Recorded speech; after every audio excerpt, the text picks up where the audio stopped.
Post నాకు పెట్టాక నేను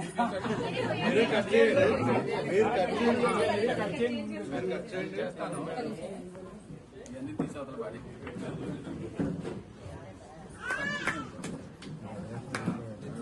అంత మొక్కద్దమ్మా చిన్నది బెస్ట్ పెట్టానన్న పేరు కాదు.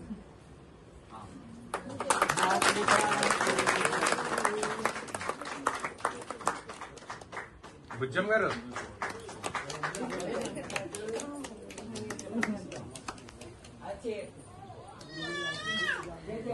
జగన్ చుట్టుకాలమ్మా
గురుగారి శిష్య బృందం అందరికీ నా నమస్సుమాంజలి.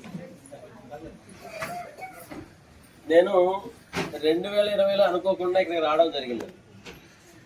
నేను నా జీవితంలో ఒక గురువు గారిని ఎంచుకోవాలి, మోక్ష మార్గానికి వెళ్ళాలి అని ఆలోచన చేస్తూ ఒకసారి వీడియో చూడటం జరిగింది. రాత్రిపూట పొద్దున్నే ఎందుకో అట్లా రాత్రిపూట ఆ వీడియో ఒకటి 10 నిమిషాలు చూసాను, రవిశాస్త్రి గారిది. చూడగానే నాకు ఆటోమేటిక్గా కనెక్ట్ అయిపోయింది. ఉదయం 5 గంటలకు లేచి కారు తీసుకొని వచ్చేసేవాడు, నేను మా మెసేజ్ వెతుక్కుంటూ వచ్చాం. గురుగారిని చూసిన తర్వాత ఈ వాతావరణం ఏంది, ఇలా ఉంది, అది ఇది అనుకున్నానండి. మొదట రాకముందు అక్కడికి వచ్చిన తర్వాత గురుగారు కనిపించాలి. అప్పటికి మేము వచ్చిన టైం మధ్యాహ్నం 1 గంట ఆ ప్రాంతం అయింది. గురుగారు ఆ టైంలో లేరు. సాయంత్రం వస్తారంటే అక్కడే కూర్చున్నామండి. మధ్యలో అక్కడిక్కడే వెళ్ళి వచ్చాము, అక్కడే కూర్చున్నాం. గురుగారిని చూడగానే నాకేదో పూర్వజన్మలో సుకృతం ఉన్నట్టు, పూర్వజన్మతో నాకేదో పరిచయం ఉన్నట్టు, ఆయన ఆ విధంగా నాకు ఒక ఫీలింగ్ వచ్చేసిందండి వెంటనే. ఇదేంది ఇలా జరిగింది, మొత్తం మీద ఆయనతో నాకేదో బంధం ఉంది అని నేను భావించడం జరిగింది. ఆయనతో మాట్లాడుతూ ఉంటే మేమంతా ఇదంతా కలిసి మాట్లాడుకున్నాం కదా అనే ఫీలింగ్ వస్తుంది నాకు. సరే, అది మొదటి అనుభవం. కానీ గురువు గారు దేవిదాస్ గారు అంటే ఆయన దేవదాసుడే కాదు, మనందరినీ దేవుని దగ్గర చేర్చడానికి మనకు సరైన మార్గం ఆయనే. ఎందుకంటే మనకి కనిపించే ప్రత్యక్ష దైవం ప్లస్ ఆయన ఒక కారణ జన్ముడు. సాధారణంగా ఈ యొక్క కలియుగంలో మన ప్రపంచంలో మనం జరుగుతున్న మనమందరం మానవులు, సాధారణమైన మనుషులు, మనం అత్యంత సాధారణమైన వాళ్ళం. మనకు రకరకాల కష్టాలు, ఎందుకంటే ఈ జీవితం మనకు వచ్చిందే అనుభవించడానికి. కష్టాలు సుఖాలు రెండును మన దగ్గర అక్కడ బ్యాలెన్స్ ఉంటుంది. పాపం పుణ్యం ఈ రెండింటిని అనుభవించడానికి మీదకి వచ్చాం. అయితే కష్టాలు అనుభవిస్తున్నప్పుడు కూడా అత్యంత కష్టాలు కూడా అనుభవించాల్సి వస్తుంది. అలాంటి కష్టాలు మనం అనుభవించాలంటే మనకి అతిపెద్ద కష్టాన్ని సూక్ష్మంగా తీసేయగల ఒక అవకాశం ఉందంటే అది మన గురువు గారు. ఎందుకంటే మనం అనుభవించాల్సిందే. మన జన్మలో ఎప్పుడో చేసిన పాపానికి మనకు పాము గర్వాలని ఉంటుంది. మనం గురుగారిని వచ్చి శరణు వేడితే ఆ చీమ కొట్టే వెళ్ళిపోతుంది మనం. కాబట్టి ఆయన సాక్షాత్తు భగవాన్ స్వరూపుడే. ఎందుకంటే మనకు కనిపిస్తున్న దైవం ఆయన. ఆ భగవంతుని మనం చూడలేం కదా, ఎంతో సాధన శక్తి ఉంటే తప్ప భగవంతుని చూడలేము. కానీ కనిపిస్తున్న భగవంతుడు ఏనే కాబట్టి ఆయన్నే మనం పాదాలకి శరణు వేడుదాం. మనం అందరం కూడా ఈ కష్టాల నుంచి బయటపడడం అంటే ఏ మనిషి కూడా, ఇప్పుడు మనం అంతా కొంతమంది వస్తారు సాధారణంగా, ఎందుకంటే మనం సాధారణ మనుషులు వచ్చేసి గురుగారి దగ్గర పోవాలని, నాకు అది జరిగిపోవాలా, నాకు లాటరీ తగలాలా, నాకు ఇల్లు రావాలి, నాకు అన్ని అనుకుంటారు. అది కాదండి. మన కర్మఫలం ఏదైతే ఉందో మనం దాన్ని అనుభవించాలి. అయితే గురుగారి దగ్గరకు వస్తే మనకు ఉపశమనాన్ని ఇస్తారు. ఉపశమనం ఇవ్వడం కాదు, మనం సరైన మార్గం నిలబెడతారు. ఎందుకంటే ఆయన చెప్పిన ప్రతి మాట ఒక వేదవాక్కు లాంటిది మాత్రమే అని మనం అర్థం చేసుకోవాలి. అది వేదవాక్య కాదు. మీరు ఆరోగ్యం తీసుకోండి, మీ జాతకం తీసుకోండి, వేదం తీసుకోండి, ఒక మంత్రం తీసుకోండి, అన్ని కూడా ఆటోమేటిక్ గా విత్ ఇన్ సెకండ్స్ లో ఆయన నోటి నుంచి టక్కడక్కడ వచ్చేస్తాయి. అది పట్టుకోవాలి మనం వెంటనే, అంతే. దాన్ని మనం అనుకరించాలి. కాబట్టి ఈరోజు ఇక్కడ ఈ సందర్భంగా మనం ఇక్కడ కలిసామంటే కూడా మనందరం కూడా కారణ జన్మలమే, అదృష్టవంతులమే. ఎందుకంటే ఆ గురువు గారి అనుగ్రహం మన మీద ఈ విధంగా కలిగినందుకు కూడా మనం చాలా ధన్యులు. కాబట్టి ప్రతి ఒక్కరు కూడా దీన్ని గమనించి మన గురువు గారిని ఏ పని చేసినా ఏం చేసినా ముందు ఆయన తలుసుకొని చేయండి, మీ పని విజయవంతం అయిపోతుంది అని మీకు తెలియజేసుకుంటూ నమస్కారం. Kakinada government ITI back side 300 మందికి పట్టాలు తీసుకొచ్చేవాడు.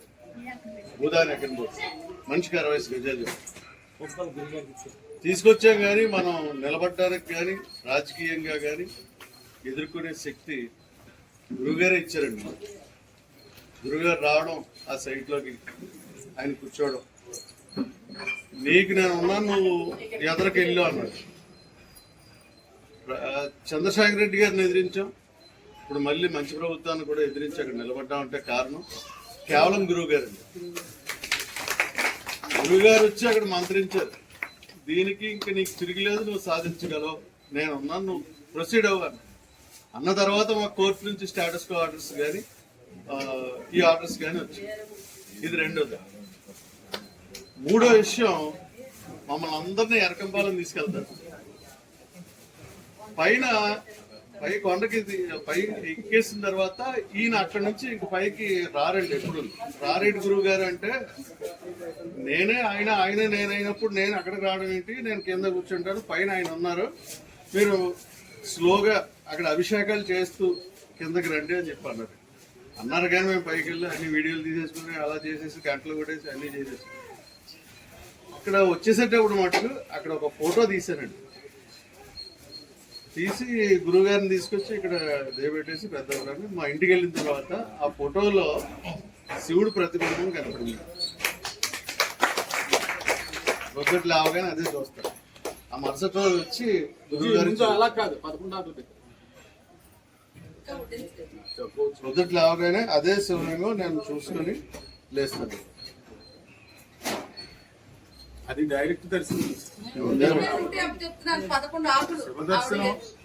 శివదర్శనం ఎవరికి లోపల దేవుడు అరకంపాలెం వెళ్ళారండి మీరు ఎవరైనా? గణపతికి అరకంపాలెం వెళ్ళారండి. పార్వతీదేవి వస్తున్నారండి. పువ్వు తీసి ఎదురు పెట్టుకోండి, పట్టుకెళ్ళి పువ్వు సరే మనిషి ఆకారం ఆయన చూస్తా.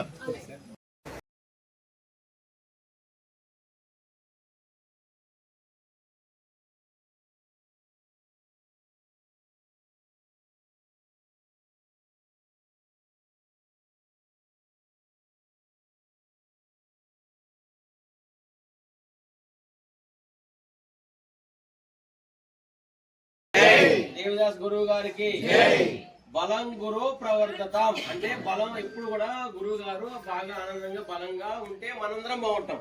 ఎందుకంటే మనం ఎప్పుడు దేవుణ్ణి గాని గురువుని గాని మనం ఎప్పుడైతే ఆయన బాగుండాలి అనుకుంటామో మనం ఎప్పటికీ బాగానే ఉంటాం. అది సూత్రం వేదంలో చెప్పారు. కాబట్టి బలం గురు ప్రవర్తతాం. బలం గురు బలం గురు బలం విష్ణు బలం విష్ణు. అంటే గురుగారు ఎప్పటికీ బాగుండాలని మనం కోరుకుంటాం. మనం ఎప్పటికీ బాగుంటాం. మనం ఆయన దగ్గర పోవాల్సిన పని లేదు. మీకు ఇంటి దగ్గరనే చక్కగా అయిపోతుంది.